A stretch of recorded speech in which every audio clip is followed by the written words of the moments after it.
Suscríbete a nuestro canal de YouTube, activa las notificaciones y recibe una prédica en tu smartphone, tablet u ordenador cada semana. youtube.com/vientorrecio.rtv.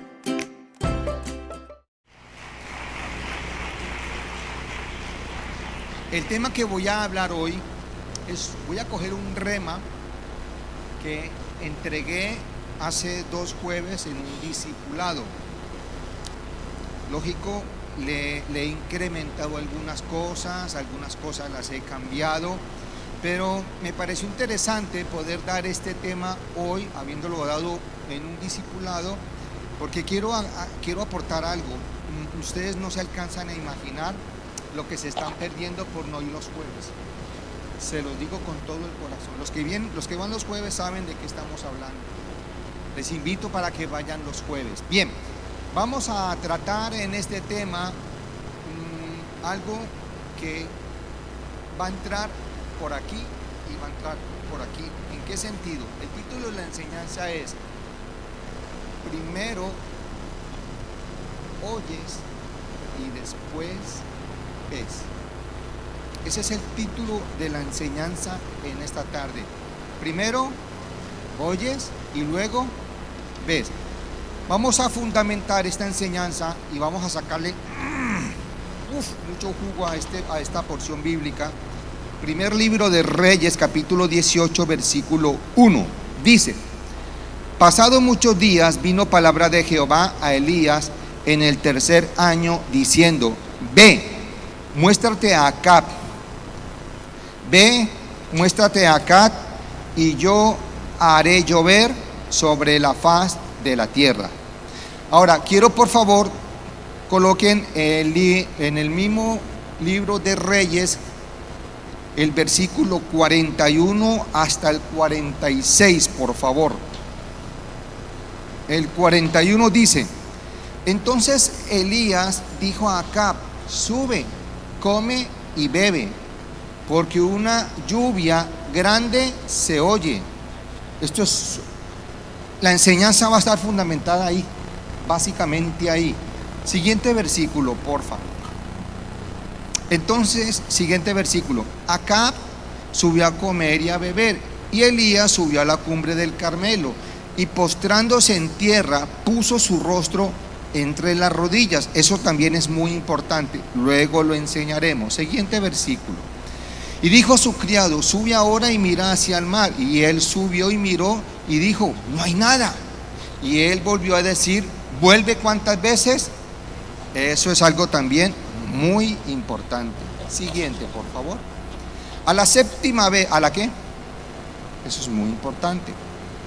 A la séptima vez yo veo una pequeña nube como la palma de la mano de un hombre que sube del mar, y le dijo: ve y di a Acab: unce tu carro y desciende, para que la lluvia no te ataje. Siguiente versículo: y aconteció, estando en esto, en que los cielos se oscurecieron con nubes y viento, hubo una gran lluvia, y subiendo a Acab vino a Jezreel. Siguiente: y la mano de Jehová estuvo sobre ¿quién? ¿Qué quiere decir eso? Que Dios respaldó la oración de Elías. Y la mano de Jehová estuvo sobre Elías, el cual ciñó sus lomos y corrió delante de Acab hasta llegar a Jezreel. Bien, la parte que quiero destacar en este momento es en la porción en primer libro de Reyes, capítulo 8, versículo 1, cuando dice: voy a enviar lluvia sobre la tierra. Bien, ¿quién le dijo eso a quién? Si están aquí, ¿quién le dijo eso a quién? Dios se lo dijo a quién? A Elías. ¿Qué quiere decir eso? Dios, antes de enviar la lluvia, primero envía la promesa. Si ustedes se dan cuenta, Dios le dijo a Elías: dile a Acab que va a llover. Inmediatamente no llovió. Tuvo que suceder una serie de cosas, ¿sí? ¿Por qué quiero destacar tanto esto? Recuerden, Dios, antes de enviar la lluvia, ¿Qué envía primero? La promesa. Lluvia en la Biblia representa abundancia, prosperidad y bendición. El libro de Deuteronomio, capítulo 28, versículo 12, dice: te abrirá Jehová su buen tesoro. ¿Cuál es el buen tesoro del Señor? La Biblia lo dice: el cielo. ¿Qué es el cielo? Cuando tú mires al cielo, nunca maldigas, nunca reniegues, porque estás maldiciendo, ¿qué cosa? El tesoro de Dios. ¿Qué es el cielo? El tesoro de Dios. Te abrirá Jehová su buen tesoro, el cielo, para enviar la lluvia a tu tierra a su tiempo, para bendecir toda obra de tus manos, y prestarás a muchos, y tú no pedirás prestado. El libro de Ezequiel, capítulo 34, versículo 26, dice: y daré bendiciones a ellas y a los alrededores de mi collado, y haré descender lluvia a su tiempo. ¿Lluvia qué? ¿Qué dice al final? Lluvia de bendición será. Entonces, cuando la Biblia habla de lluvia, ¿con qué lo relacionas? Con bendición, con prosperidad y con abundancia. Bien, la Biblia tiene más de 3,000 promesas. La Biblia tiene más de 3,000 promesas para ti. Para ti. Cada domingo, Dios, a través de este púlpito, siempre te va a dar y te va a hablar de promesas. Siempre lo va a hacer. Siempre este púlpito te va a llenar de fe. Por eso es necesario que tú no te pierdas ninguna prédica, ninguna enseñanza.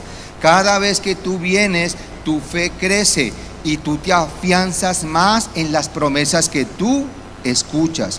Cuando tú escuchas esas promesas, luego ¿qué pasará? ¿Qué pasa con la lluvia? Se materializó. Una promesa, ¿qué es? Una promesa es la expresión de la voluntad de hacer algo por alguien. Es el compromiso adquirido por quien promete algo que sí puede dar. Es la palabra empeñada del que promete y se compromete a cumplir lo que él dice que va a hacer. Por favor, libro de Hebreos, capítulo 6, versículos 13 al 15. Dice: porque cuando Dios hizo la promesa a Abraham, no pudo jurar por otro mayor, juró por sí mismo. Siguiente,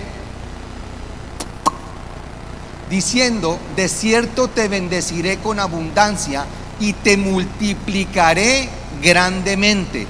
Siguiente, y habiendo esperado ¿con qué? Las promesas se te van a materializar, pero tú tienes que llenarte de fe y de paciencia. Ahora, la Biblia da una clara descripción del autor de las promesas. Mire, todo lo que está escrito aquí hay más de 3,000 promesas. Ahora, el autor de este libro, la Biblia dice en el libro de Números, capítulo 23, versículo 19, dice que Dios no es hombre para que mienta, ni hijo de hombre para qué, para que se arrepienta. ¿Qué quiere decir eso? Que Dios siempre cumplirá su palabra y sus promesas. Eso sí, las promesas de Dios, o las promesas que Dios te entrega, o lo que tú escuchas desde este púlpito, siempre tendrá que ir acompañadas de fe y de ¿qué más? Y de paciencia. Nosotros somos llamados a vivir por fe y no por vista. En otras palabras, somos llamados a vivir bajo las promesas de Dios. Eso es lo que se llama vivir por fe. Vivir bajo la confianza en Dios y de que todo lo que Él ha prometido se cumplirá, y nosotros aprenderemos a descansar en esas promesas. En otras palabras, entonces, ¿cuál es el fin o el propósito de las promesas de Dios? Escuchen la respuesta: que tú aprendas a descansar en Dios, que tu alma descanse en las promesas de Dios. Josué 1:5 dice: como estuve con Moisés, estaré contigo, no te dejaré ni te desampararé. Josué 1:8 dice: nunca se apartará de tu boca este libro de la ley, sino que de día y de noche meditarás en él. ¿Para qué? Para que guardes y hagas conforme a todo lo que en él está escrito. ¿Por qué? Porque entonces harás prosperar tu camino y todo te saldrá bien. Filipenses 4:19 dice: mi Dios pues suplirá todo lo que os falta conforme a sus riquezas en gloria en Cristo Jesús. ¿Por qué estoy leyendo todo esto? Porque son promesas. Estas son promesas en la Biblia. Aprópiate de ellas. Aprende a descansar en las promesas de Dios. Para eso son las promesas de Dios, para que tú aprendas a descansar y a reposar en Él. Las promesas de Dios, ¿qué son? Son la evidencia de lo que nosotros vamos a recibir. Ahora, ¿cuál es la mayor promesa que tenemos de Él? ¿Quién me responde? La salvación. ¿Quién lo dijo? Ahora, pregunto, ¿cuál es la segunda promesa que Jesús nos da a nosotros? La primera gran promesa, ¿cuál es? La salvación. ¿Cuál viene a ser la segunda gran promesa que Jesús nos hizo a todos nosotros? ¿Sabe qué dijo Él? Estaré con vosotros todos los días hasta el fin de los días. Eso está en el libro de Mateo capítulo 28 versículo 20. Así como Dios le cumplió a Abraham en todo, Él te cumplirá a ti en todo. Amén. Volvamos a primer libro de Reyes, capítulo 18, versículo 41. Dice: Elías le dijo al rey Acab: vete tranquilo para tu casa a comer y a beber, porque ya se oye que viene, ¿qué cosa? La lluvia. Y escuche esto y quédese con este rema. Antes de ver la lluvia, tú primero tienes que escucharla. Quiero que te quedes con eso, por favor. Antes de tú ver la lluvia, tú primero tienes que escucharla. Recuerde, Elías primero oyó y luego más adelante se materializó lo que él oyó. Esto es muy importante. Tú cada domingo vienes a escuchar promesas de Dios. Si tú te apropias de esas promesas, te garantizo que esas promesas se materializarán en tu vida. Pero tienes que apropiarte de esas promesas. Amén. O sea que antes de ver, primero, ¿qué tienes que hacer? Tú no puedes materializar una promesa si tú primero no la oyes. Y cuando la oyes, ¿qué tienes que ponerle a esa promesa? Fe. Ostras, qué bien. Fe es una palabra muy corta con un significado muy extenso y muy profundo. Fe es la creencia, confianza o asentimiento de una persona en relación con algo o con alguien, y como tal se manifiesta por encima de la necesidad de poseer evidencias que demuestren la verdad de aquello en lo que se cree. Tú primero crees y luego ves. Fe es la plena certeza de las realidades que no vemos, pero que se van a materializar. Fe ve lo invisible. Escúcheme esto y quédese con esto. Fe ve lo invisible, cree lo increíble y recibe lo imposible. Esto es fe. La fe no hace las cosas sencillas, pero sí las hace posibles. Ahora, ¿qué es la incredulidad? Es la sabiduría del necio. Los necios quieren recibir algo sin haber luchado primero. Esos son los incrédulos. Quieren recibir la cosecha, pero sin sembrar, ¿qué cosa? La semilla. O sea, la incredulidad no te permite sembrar nada. ¿Entiendes lo que estoy enseñando? La fe te permite sembrar. La incredulidad no te permite sembrar. ¿Qué me hicieron el alfolí? Se lo llevaron. Bueno, se lo llevaron. Escuche, si usted no siembra en alfolí, jamás usted verá los frutos del alfolí. Jamás. Y quiero que se quede con esto. El alfolí no necesita de ti. Eres tú quien necesitas del alfolí. Quiero que se quede con eso. Y si su incredulidad no le permite dar pasos de fe para sembrar, usted jamás se dará cuenta si lo que dice la Biblia en el libro de Malaquías, capítulo 3, del 8 al 12, es verdad o es mentira. Jamás. Pero los que hemos probado el alfolí, la Biblia dice: probadme ahora en esto, si no os abriré las ventanas de los cielos y derramaré sobre vosotros bendición hasta que sobreabunde.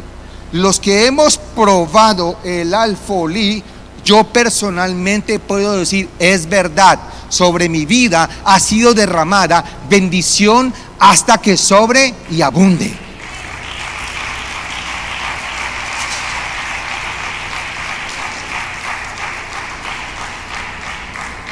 Ahora, hago una pregunta.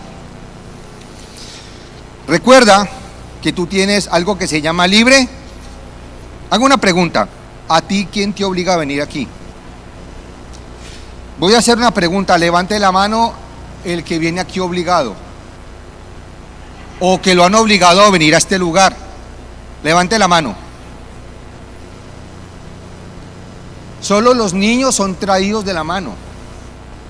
Cualquiera que diga que ha sido obligado a creer o a venir a la iglesia es un niño o una niña. Vuelvo y pregunto, levante la mano el que ha sido obligado a venir. Créame, yo sé por qué estoy haciendo esta pregunta. Créame, esta pregunta tiene mucha profundidad. Ahora, escuchen. Si se siembra la semilla con fe y se cuida con perseverancia, solo será cuestión de tiempo recoger, ¿qué cosa? Los frutos, la cosecha. Recuerda, fe son los ojos del corazón, recuerda eso. Fe es subir el primer peldaño, así tú no veas, escúchame con mucha atención y quédate con esto. Fe es subir el primer peldaño, así veas que la escalera está incompleta. La fe es creer lo que no ves. ¿La fe qué es? Creer lo que ¿qué? Entonces hago una pregunta. ¿Cuál entonces será la recompensa? Ver lo que crees. La fe es creer lo que no ves. ¿Cuál sería la recompensa? Ver lo que crees. Materializar lo que tanto creíste. Ojo. A Dios no le, escúcheme con atención, el corazón de Dios usted no lo va a mover ni con lágrimas ni con sus necesidades, es con la fe. Ahora, escuchen esta pregunta: ¿por qué Dios le dio fe al hombre? Escuchen esta respuesta: porque Dios le entregó todo a Adán y no lo supo apreciar, no lo supo valorar, no lo supo administrar y lo perdió todo. ¿Saben por qué? Porque Adán no necesitó fe para recibir. Están cogiendo quiero que se queden con este rema. ¿Por qué necesitamos fe? Sencillo, porque Adán no necesitó fe. A Adán todo se lo dieron. ¿Qué hizo Adán con lo que le dieron? Lo perdió todo. Lo perdió todo. ¿Es así o no es así? Ahora, si entendemos, cuando en el Padre Nuestro dice: el pan nuestro, dánoslo cada día. Ahora sí entendemos esto. Cada día tú necesitas fe para recibir el maná del cielo. La fe te enseña a valorar las bendiciones del cielo. La fe te enseña a apreciar lo que Jesús hizo, hace y hará. La fe te enseña a cuidar lo que recibes de Él y a ser un buen administrador de los recursos del cielo. ¿Sabe que la fe le enseña a usted a administrar bien los recursos? Por eso quiero aclarar, Adán no necesitó fe, a él todo se lo dieron. Como todos se lo dieron así, no supo valorar lo que Dios le entregó y por eso lo perdió todo. Ahora, la fe hace que tú te vuelvas un buen administrador de los recursos del cielo. ¿Es así o no es así?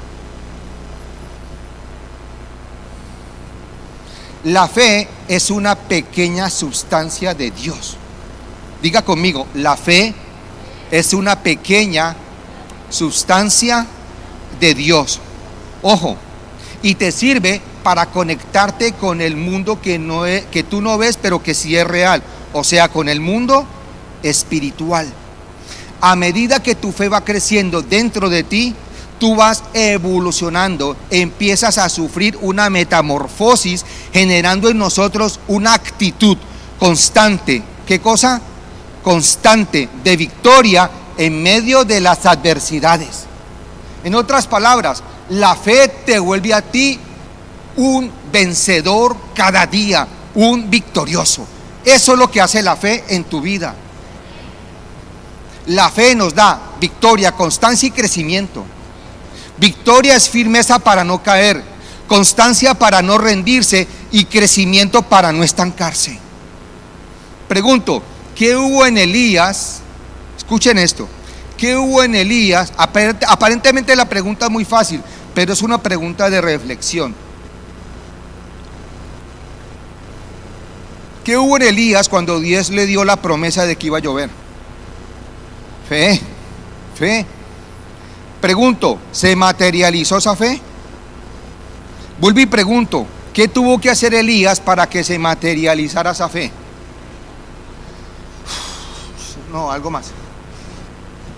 ¿Qué tuvo que hacer Elías para que se materializara esa fe? ¿Qué? Esperar, sí, esperar. Orar.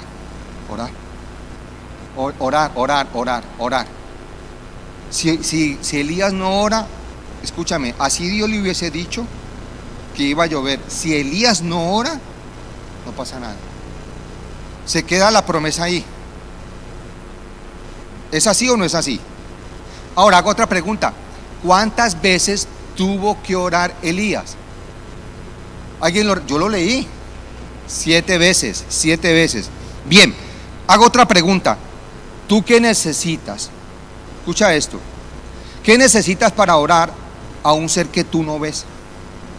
Fe. La oración es una retroalimentación de la fe. En otras palabras, la fe y la oración van de la mano. Pregunto, ¿he sido claro hasta este momento? Sí. La oración es el deseo dirigido hacia el cielo. Cuando tú tienes una necesidad, ¿a dónde se van tus ojos? ¿A dónde se dirige tu corazón? ¿Qué es la oración entonces? La oración es el deseo dirigido hacia el cielo. Las promesas están en el cielo, pero es que tú tienes que bajarlas del cielo. ¿Cómo? Con oración. ¿Qué hizo Dios con Elías? ¿Qué le dio? Una promesa. Para poder bajar esa promesa del cielo, ¿qué tuvo que hacer Elías? ¿Qué tienes que hacer tú para que las promesas que tú escuchas aquí en este púlpito se materialicen? Pregunto, ¿tú oras? Ahí está el detalle. Es que queremos todo fácil sin nosotros poner nada nuestro. El problema es ese. ¿Tú oras? Mire, la oración convierte lo imposible en posible. En Santiago 5:18 dice que Elías oró y el cielo dio su lluvia y la tierra produjo su fruto. Eso lo dice el Santiago 5:18. Ahora, sobre esta oración que Elías hizo hay 2 enseñanzas. La primera, ¿cuántas veces oró Elías? 7. Elías oró sobre una palabra que Dios ya le había entregado. Por favor, entiéndame en esto. Ya Dios le había dicho a Elías, dile acá que va a llover, tranquilo. ¿Sí o no? ¿Cierto? Bien, ahora, Elías oró sobre una palabra que Dios le había dado. La pregunta es la siguiente. Si Dios le había dicho a Elías que iba a llover, ¿por qué no le respondió en la primera oración? ¿Están entendiendo la enseñanza? ¿Cuántas veces oró Elías? 7. Pues que es ilógico. ¿Qué le dijo Dios a Elías? Dile acá que va a llover, tranquilo. Lo consecuente es, Elías ora la primera vez y Dios tenía que haber dado ese respaldo. Pero no, se demoró 7 veces Elías orando. Eso tiene una enseñanza. Ahora, ¿cuál es la respuesta? ¿Por qué pasó eso? Porque Dios quería primero probar la fe de Elías. Dios quería también probar su resistencia y su perseverancia. Y algo más, Dios quería terminar de pulir el corazón de Elías. Dios quería concluir con un proceso que inició en la primera oración. ¿Usted recuerda cuál fue la primera oración de Elías? ¿Alguien lo recuerda? ¿Cuál fue la última oración? Que lloviera. ¿Cuál fue la primera oración? Que se cerraran los cielos. O sea, que no lloviera. Bien, entonces, ¿cuántas veces oró Elías en la primera oración? ¿7 veces o una vez? Es que eso tiene una enseñanza. ¿Cuántas veces oró Elías en la primera oración? Una. En la segunda oración, ¿cuántas veces oró? 7. Muy bien, ya lo tienen muy claro. Muy bien. Escuche esto. En la primera oración no había presión de nadie. Elías no había pasado por ningún proceso. Su fe tenía que ser probada. Estoy hablando de la primera oración, cuando Elías dice que se cierren los cielos. Además, Elías, y aquí esto es lo más importante, Elías cometió un error en la primera oración que no cometió en la segunda oración. Vamos a ver si pillan cuál error. Primer libro de Reyes, capítulo 17, versículo 1, dice: el profeta Elías, que era de Tisbe, de la región de Galaad, dijo a Acab: vive Jehová, Dios de Israel, cuya en presencia estoy, que no habrá lluvia ni rocío en estos años, sino por mi palabra. Pregunto, en ese versículo Elías cometió un error muy grande. ¿Cuál creen ustedes que fue el error? Por mi palabra. Nosotros muchas veces a algo bonito le agregamos algo que no le tenemos que agregar y lo volvemos feo. Hay veces decimos algo, hasta cierto límite está bien, pero hay veces decimos algo más y lo daña todo el ambiente. Hay veces usamos palabras de más que duelen, y eso tenemos que aprender a ser sabios para hablar y hasta dónde debemos hablar y orar. Hablar y orar. ¿Sí o no? Hago una pregunta. ¿Ustedes creen que un hombre maduro en el Señor, estoy hablando de un hombre maduro en el Señor, se atrevería a decir esto si no por mi palabra? Yo no me atrevería. Yo sé que el pastor Juan Miguel, estoy siendo un hombre maduro en el Señor. ¿Tú lo dirías? Pastora, ¿tú lo dirías? Escucha, nadie de los que estamos aquí se atrevería a decir por mi palabra, pero Elías lo agregó, y eso le costó 3 años y medio de un proceso muy fuerte, muy fuerte. Escuchen esto. ¿Qué hizo Dios con Elías? Lo obligó a tomar agua del arroyo. ¿Qué tenía que hacer para tomar agua del arroyo? ¿Qué tenía que hacer? Inclinarse prácticamente para poder beber. ¿Sí o no? Créame, Dios empezó a tratar a ese hombre por esta frase: sino por mi palabra. O sea, si yo no lo digo, y hasta que yo no lo diga, aquí no pasa nada. ¿Usted se imagina alguien de aquí diciendo eso? Nos metemos en la grande con Dios. Ahí le estaba robando toda la gloria al Señor. Estamos hablando del profeta Elías, no estamos hablando de cualquier persona. Dios trató a Elías y él, escúchame, Dios lo alimentó con un animal, con un ave que se llama, con los cuervos, no con una paloma, con los cuervos. ¿Ustedes saben qué eran los cuervos en el Antiguo Testamento? Era una ave inmunda. Eso lo dice Levítico capítulo 11, versículo 15. Era una ave inmunda. Aparte de eso, ¿qué más hizo Dios con Elías? Lo llevó a que lo alimentara la viuda de Sarepta. que no lo recibió en su castillo. Esa mujer estaba en la paupérrima miseria.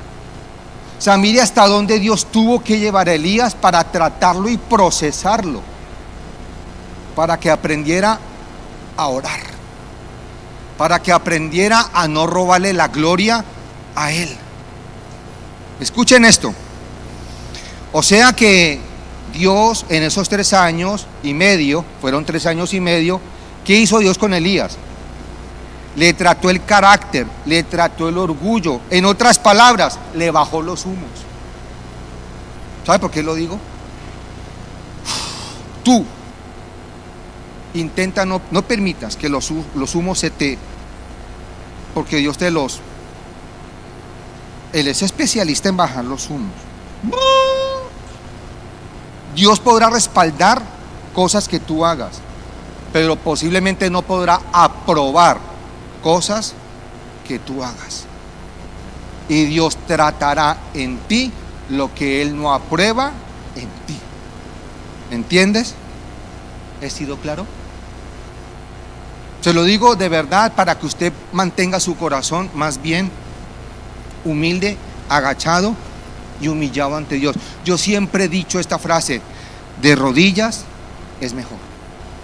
Con un corazón humillado se consigue todo del corazón de Dios, de verdad. Amén.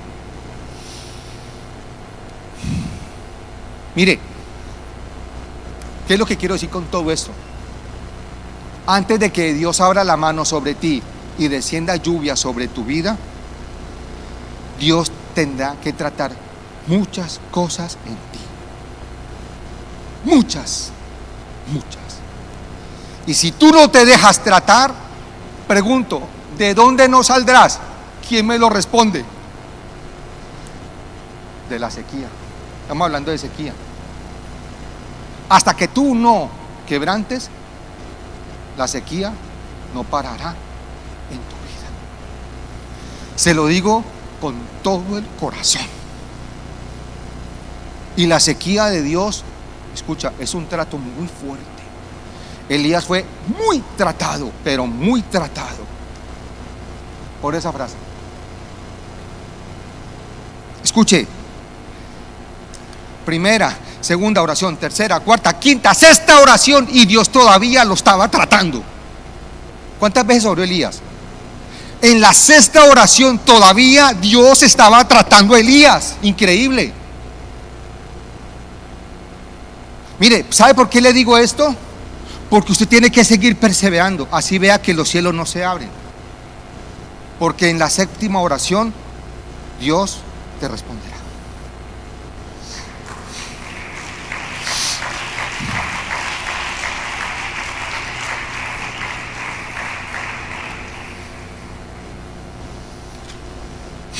La segunda enseñanza dice, escuchen esta pregunta: ¿por qué creen ustedes que la Biblia destaca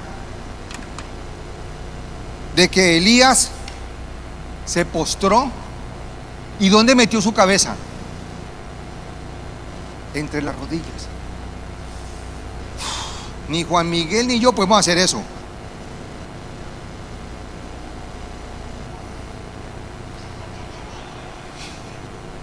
Por eso, ni tú ni yo. Pregunto, ¿hay alguien aquí lo suficientemente delgado para que haga ese ejemplo? Es que escuche, si alguien lo logra hacer, nos va a dar una enseñanza.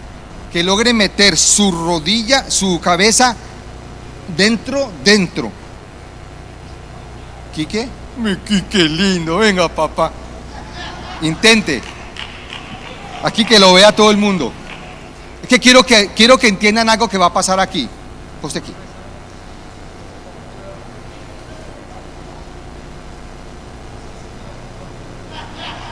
No, ni tú ni yo podemos. No, tampoco, no puedo. Sí.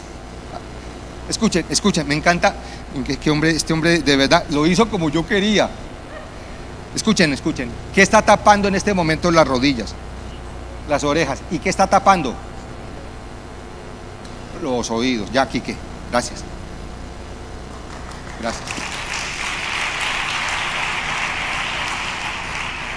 ¿Están entendiendo?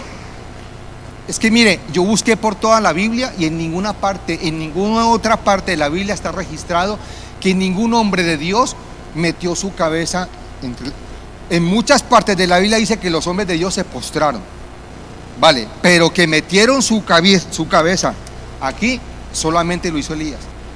¿Qué tapó Quique con sus rodillas? ¿Qué tapó? Los oídos. Eso tiene una enseñanza. Eso tiene una enseñanza. Créame, cuando yo vi el fruto de eso, dije, Dios mío, claro, ahora sí entiendo cosas. Mire, primer libro de Reyes, capítulo 18, versículo 42, dice, puso su rostro entre las rodillas, que lo dice literalmente, lo dice textualmente. En ninguna otra parte de la Biblia dice que alguien metió su cabeza entre las rodillas. Elías tenía una presión muy fuerte. Eran los profetas que le abucheaban, que se burlaban porque Dios no le respondía, porque Dios no le contestaba. Pregunto, ¿cuántos profetas se estaban burlando de Elías? ¿Cuántos profetas se estaban burlando de Elías? ¿Alguien lo sabe? 850. 450 de Baal y 400 profetas de la diosa Aserá. ¿Eso dónde lo dice? No lo leamos. Eso está en primer libro de Reyes, capítulo 18, versículo 19. Ahí está eso. Usted se imagina 850 personas burlándose del profeta Elías. Escucha, eso no es fácil. Eso no es fácil. Ahora, hago una pregunta. ¿Qué hizo Elías cuando los profetas de Baal estaban haciendo sacrificio para que sus dioses le respondieran? ¿Qué hacía Elías? ¿Alguien lo recuerda? Se burlaba, se reía. Se burlaba, se reía. ¿Sí o no? ¿O no? Ahora, ¿qué creen ustedes que hacían los profetas de Baal y los de la diosa Aserá cuando veían que Elías iba por la quinta oración y no pasaba nada? ¿Qué creen ustedes que hacían todos estos profetas? Burlarse. ¿Ustedes creen que estaban sentaditos ahí mudos? No. Así como Elías se le burló, igual los 850 profetas también ¿usted sabe qué es una multitud burlándose usted haciendo algo? Escucha, se necesita mucha personalidad.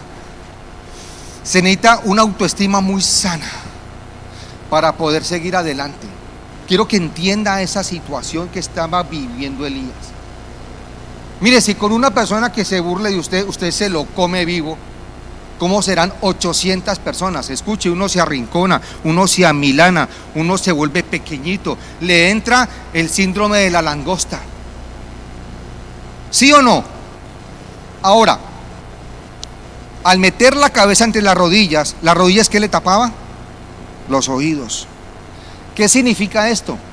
Señor, me postro ante ti y cierro mis oídos a voces extrañas, a voces necias. ¿Están entendiendo por qué Elías tuvo que optar por esa postura? Para poder tapar sus oídos y no seguir escuchando voces extrañas, voces que le estaban llamando a la incredulidad. ¿Cuál fue el gran error de Eva?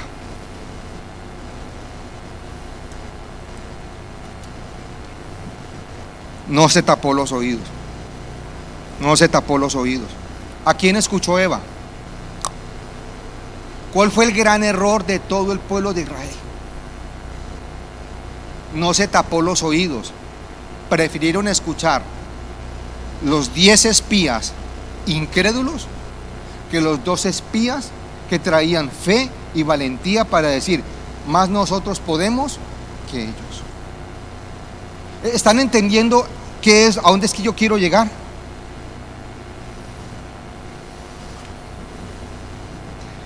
Miren, ¿por qué creen ustedes que la Biblia en Santiago 5:17 dice que Elías era un hombre sujeto a pasiones semejantes a las nuestras? ¿Por qué creen que la Biblia dice eso? porque él tenía sus luchas internas como las tenemos todos. ¿Tú tienes luchas? Yo tengo luchas. Todos aquí tenemos luchas, todos, como la tuvo también el profeta Elías. ¿Luchas con qué? Con nuestro carácter, con nuestro ímpetu, con el orgullo, con la incredulidad, con el miedo, con el temor. Escuche, o sea, que también el gran profeta Elías fue atacado como tú también eres atacado hoy en día. Ahora, mire lo que dice el primer libro de Reyes, capítulo 19, versículos 2 y 3. Dice: envió Jezabel a Elías un mensajero diciendo: así me hagan los dioses y aún me añadan, si mañana a estas horas yo no tengo puesto tu persona como la de uno de ellos. Versículo 3. Viendo pues él, ¿quién es él? Elías. Viendo pues el peligro, se levantó y se fue para salvar su vida, y vino a Berseba, que estaba en Judá, y de allí dejó a su criado. ¿Qué hizo Elías cuando escuchó una voz extraña? ¿Qué pasó con Elías? ¿Cuál era la voz extraña? ¿La voz de quién? De Jezabel. ¿Qué pasó internamente con Elías? Empezó a tener una lucha interna con sus propios miedos, con sus propios temores. Se le olvidó que momentos antes había tapado sus oídos para no escuchar los profetas de Baal que se estaban burlando de él, que estaban intentando arrastrarlo a la incredulidad. Se olvidó de esa actitud. Cuando él logró tener esa gran victoria, que Dios abrió los cielos y se descendió lluvia, después de eso escuchó una voz extraña. ¿Y qué pasó en el corazón de Elías? Se llenó de temor, se llenó de miedo. La Biblia dice que él se fue, huyó, y ¿qué más hizo? ¿Qué más hizo? Y se escondió. Ese es el problema cuando tú empiezas a escuchar voces extrañas. Las voces que empiezan a acabar con tu fe y te empiezan a arrastrar a la incredulidad. Cuando tú tengas algo claro en tu vida, no permitas que nada ni nadie te robe, por favor, esa fe en tu vida. Tienes que cerrar tus oídos a voces extrañas, a voces de incredulidad. Amén. Por sus luchas internas, Elías tuvo que tapar sus oídos para no escuchar entonces voces extrañas. Tú tienes que aprender a tapar tus oídos. Siempre, siempre cuando tú estés delante de la presencia de Dios, cuando tú estés cada día viviendo, siempre tendrás que dejar de escuchar lo que los incrédulos hablan, y más como están las cosas hoy en día. Ya para finalizar, sequía en la Biblia, ¿qué significa? Son tiempos de advertencia de juicios que vienen sobre la tierra. Mire, Deuteronomio, por favor, capítulo 11, versículos 13 al 17. Mira lo que dice ahí. Dice: si obedecieres cuidadosamente a mis mandamientos que yo os prescribo hoy, amando al Señor tu Dios y sirviéndole en todo vuestro corazón y con toda vuestra alma. Siguiente.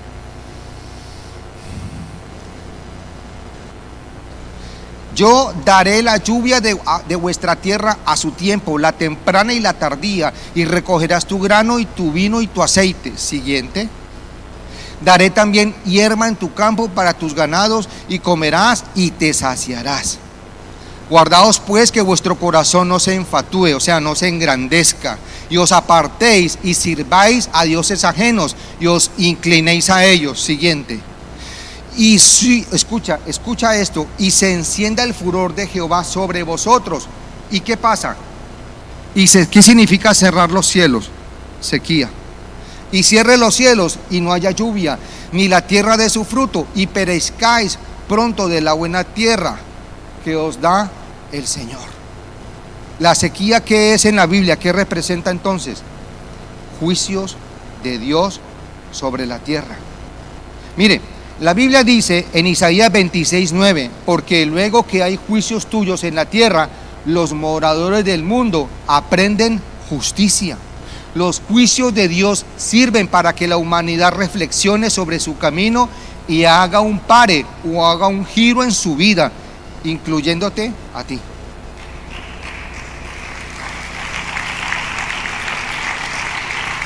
¿Sabe por qué se lo digo?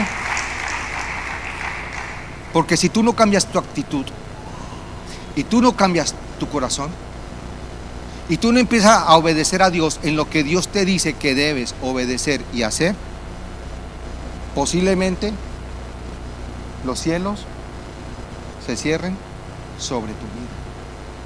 Y eso nadie lo quiere. Escúchame, eso nadie lo quiere. ¿Es así o no es así? Ahora, hay muchas personas que hoy en día están viviendo lo que se está viviendo con este COVID. Mire, saben que hay una porción en la Biblia que dice, por favor coloquen el libro de Apocalipsis capítulo 9 versículos 20 al 21. Quiero que extraigamos algo de ahí, porque aunque muchos ni con plaga ni con nada van a reflexionar y nunca van a cambiar, con nada de nada. Miren lo que dice Apocalipsis 9:20. Dice: y los otros hombres que no fueron muertos con estas ¿qué? Plagas que estamos viviendo hoy en día, una enorme plaga. Ni aún así, ¿qué pasó? No se arrepintieron de las obras de sus manos. Mire, hay gente que con esta plaga actual no se arrepiente de lo que está haciendo. Hay gente que en este momento, con lo que está cayendo, no vuelven su rostro a Dios y no abandonan el camino torcido que traen. Ni viviendo, escuche, y este es el principio de dolores. Lo que se va a venir mucho más adelante, el COVID es un juego de niños. Esto apenas acaba de empezar. Apenas acaba de empezar esto. Y esta es la gran preparación, y lo quiero aclarar, para que venga algo que se llama el nuevo orden mundial. Se está preparando toda la atmósfera para que venga ese nuevo gobierno. Pero ni tú ni yo estaremos aquí. Dice: y los otros hombres que no fueron muertos con estas plagas, ni aún así se arrepintieron de las obras de sus manos, ni dejaron de adorar a los demonios, a las imágenes de oro, de plata, de bronce, de piedra, de madera, los cuales no pueden ver, ni oír, ni andar. 21, por favor. Y no se arrepintieron de sus homicidios, de sus hechicerías, de su fornicación, ni de sus hurtos. ¿Sabe para qué sirve la plaga? ¿Sabe para qué sirve la sequía? Para que las personas vuelvan en sí, para que se arrepientan, para que vuelvan a coger el camino de Dios nuevamente. ¿Es así o no es así? El COVID está doblegando muchos corazones. Esta plaga debería tener el corazón de muchos humillados y quebrantados. Mire, no estamos en tiempos de jugar a nada. No estamos en tiempos de jugar a ser cristiano. Yo no entiendo de verdad cómo es posible que los jueves muchos de ustedes, con lo que está cayendo, se queden en sus casas viendo programas de televisión o haciendo pereza, o se queden en sus casas en vez de venir a recibir la palabra de Dios. Es que lo que está pasando no es cualquier cosa. Lo que pasa es que tú estás guardado bajo el poder de Dios y los efectos del COVID a ti no te han azotado todavía, ni te van a azotar en el nombre de Jesús. Pero escuche, en este momento hay hogares que se están destruyendo. Hay persianas que se están bajando para no volverlas a subir nunca más. Hay gente que se está yendo a la ruina totalmente. Hay gente que está cayendo en grandes depresiones. Hay gente que se quiere suicidar. Hay gente que se está enfermando con lo que está pasando. No es necesario que el efecto y el coletazo del COVID te toque a ti para que tú reflexiones y para que tú recapacites. Es necesario de verdad volvernos a Dios. Con la que está cayendo, sí. Nunca caigas en la trampa de maldecir. Mire, en este momento está empezándose a escuchar cómo la gente maldice y reniega de Dios. ¿Saben por qué? Porque la gente que no conoce de Dios le están echando toda la culpa de esta situación a Dios, pero no son capaces de reconocer que por la dureza de su corazón está pasando todo lo que está pasando. Están maldiciendo, están renegando. Tú no vayas a caer en esa trampa. Por favor, cierra tus oídos a voces extrañas. No permitas que esas voces vayan a robar tu fe. Amén. Recuerda, Dios no responde ni quejas ni maldiciones, Dios responde oraciones. si vas a renegar y vas a maldecir, escucha, las puertas del cielo y las ventanas de los cielos se van a cerrar. Recuerda esto, aunque tú veas sequías, siempre debes escuchar lluvia, como lo escuchó el profeta Elías. Tú en el mundo siempre vas a escuchar sequía. Tú a la iglesia vienes a escuchar lluvia. Y termino con esto. Dios convierte las crisis en oportunidades, las pruebas en enseñanzas y los problemas en bendiciones. Amén.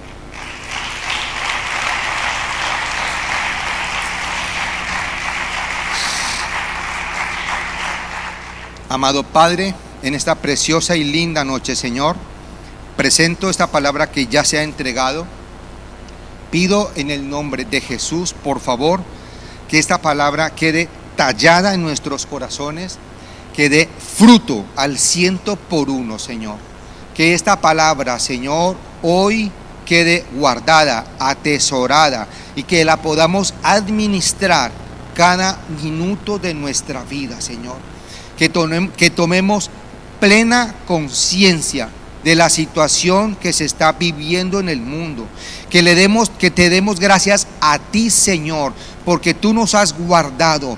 Nunca nos ha faltado el pan sobre nuestra mesa. Siempre nuestras alacenas, nuestros frigoríficos siempre han tenido tu bendición. Gracias, Señor, porque aún nuestra parte económica ha sido guardada por ti, Señor. Padre, desato bendición del cielo sobre cada una de las personas aquí presentes. Señor, declaro la cobertura divina sobre cada hogar aquí representado en el nombre de Jesús, Señor. Padre, declaro en el nombre de Jesús, Señor, que tú das estabilidad laboral a todos mis hermanos aquí presentes, que tú darás siempre la salud y el bienestar, Señor, para cada día ir a traer el pan nuestro a la mesa, Señor mío. Gracias, Dios amado, por esta hermosa iglesia. Bendícela, protégela, la cubro con tu sangre preciosa y la declaro libre de toda plaga. En el nombre de Jesús, amén y amén.